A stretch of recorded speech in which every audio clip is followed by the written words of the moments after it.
Chicken gravy curry జ్యూసీగా రావాలి అంటే ఒకసారి నా స్టైల్‌లో ఇలా ట్రై చేయండి. సింపుల్‌గా అయిపోతుంది. జ్యూసీగా వస్తుంది. ఎలా చేసుకోవాలో చూపించేస్తాను.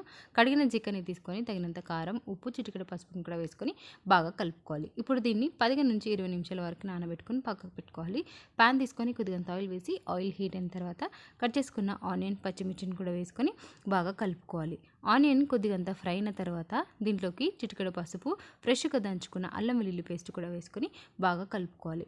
ఆనియన్ బాగా పూర్తిగా ఫ్రై అయిపోయిన తర్వాత ముందుగా పేస్ట్ చేసుకున్న టమాటో ప్యూరీని కూడా వేసుకొని బాగా కలుపుకోవాలి. ఇప్పుడు టమాటోని బాగా ఉడకనివ్వాలి. దగ్గరికి ఇలా అయ్యాక ఒకసారి బాగా కలుపుకొని మనం కలిపి పెట్టుకున్న చికెన్ని కూడా వేసుకొని బాగా మిక్స్ చేసుకోవాలి. ఇప్పుడు దీనికి మూత పెట్టి 7-8 నిమిషాల వరకు ఉడికించుకోవాలి. చికెన్ బాగా ఉడికిపోతుంది. ఆయిల్ చూడండి బాగా పైకి తేలింది కదా! ఇప్పుడు ఒకసారి బాగా కలుపుకొని గ్రేవీ కోసం కొద్దిగాని వాటర్‌ని కూడా వేసుకొని బాగా కలుపుకోవాలి. ఒక 2 నిమిషాల తర్వాత చికెన్ బాగా ఉడికిపోతుంది. ఇప్పుడు దీంట్లోకి 1 టేబుల్ స్పూన్ గరం మసాలా, కొద్దిగంత కస్తూరి మేతి, అలాగే కొత్తిమీర వేసేసుకొని ఒక 2 నిమిషాలు ఉంచి స్టవ్ ఆఫ్ చేసుకోవడమే. అంతే మన juicy chicken gravy curry ready అయిపోయింది. ట్రై